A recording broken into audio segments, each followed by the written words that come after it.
قیامت کا منظر ہوگا، میں اپنی بیگم سے کہوں گا میں تمہیں نہیں پہچان۔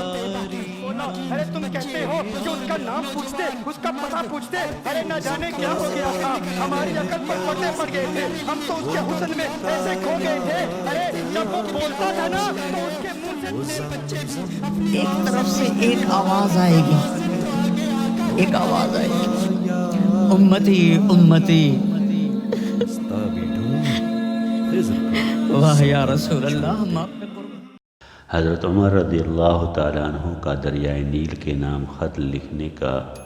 حیران کن واقعہ بیان کرتا ہوں۔ یہ واقعہ حضرت عمر رضی اللہ تعالیٰ عنہ کے زمانے کا ہے کہ جب حضرت عمر ابن عاص رضی اللہ تعالیٰ عنہ نے مصر فتح کیا اور اس کے گورنر بنے تو کچھ عرصہ بعد جون کا مہینہ آ گیا۔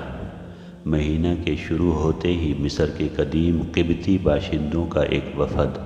حضرت عمر ابن عاص رضی اللہ تعالیٰ عنہ کے پاس آیا اور کہنے لگا کہ جناب امیر، ہمارے دریائے نیل کو ایک ایسی عادت پڑی ہوئی ہے کہ اگر اسے پورا نہ کیا جائے تو وہ چلنا بند ہو جاتا ہے۔ حضرت عمر رضی اللہ تعالیٰ عنہ نے پوچھا وہ کیا؟ کہنے لگے عادت یہ ہے کہ جون کے مہینہ کی 12 راتیں پوری ہو جاتی ہیں تو ہم ایک نوجوان دوشیزہ کو تلاش کر کے اس کے والدین کو راضی کرتے ہیں اور اسے بہترین زیور اور کپڑوں سے آراستہ کر کے دریا میں ڈال دیتے ہیں، اس کے بعد وہ خوب بہنے لگتا ہے۔ حضرت عمر ابن عاص رضی اللہ تعالیٰ عنہ نے فرمایا اسلام میں ایسا نہیں ہو سکتا، اسلام تمام پچھلی جاہلانہ رسموں کو منہدم کرتا ہے۔ وفد یہ سن کر چلا گیا، لیکن ہوا واقعتاً یہی کہ جون، جولائی، اگست تینوں مہینے گزر گئے اور دریائے نیل خشک پڑا رہا، یہاں تک کہ لوگ وہاں سے دوسرے مقامات کی طرف جانے کا ارادہ کرنے لگے۔ حضرت عمر ابن عاص رضی اللہ تعالیٰ عنہ نے یہ دیکھا تو حضرت عمر رضی اللہ تعالیٰ عنہ کو خط لکھ کر مشورہ طلب کیا۔ حضرت عمر رضی اللہ تعالیٰ عنہ نے جواب دیا کہ تم نے ٹھیک کیا، اسلام واقعی پرانی جاہلانہ رسموں کو منہدم کرتا ہے۔ میں تمہارے پاس ایک پرچہ بھیج رہا ہوں،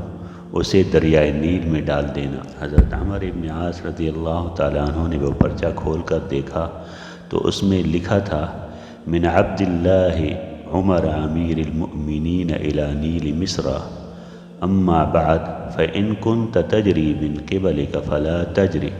وإن كان الله الواحد القهار الذي يجريك فنسأل الله الواحد القهار أن يجريك۔ اللہ کے بندے امیر المؤمنین عمر کی طرف سے مصر کے دریائے نیل کے نام حمد و صلات کے بعد اگر تو اپنی مرضی سے بہا کرتا ہے تو بہنا بند کر دے،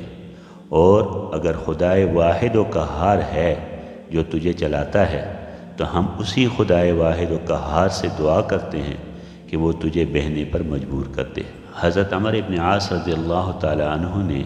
یہ پرچہ نصارہ کی عید صلیب سے ایک دن پہلے دریا میں ڈال دیا۔ مصر کے باشندے وہاں سے بھاگنے کی پوری تیاریاں کر چکے تھے، اس لیے کہ ان کی زندگی کا دار و مدار نیل کے پانی پر تھا،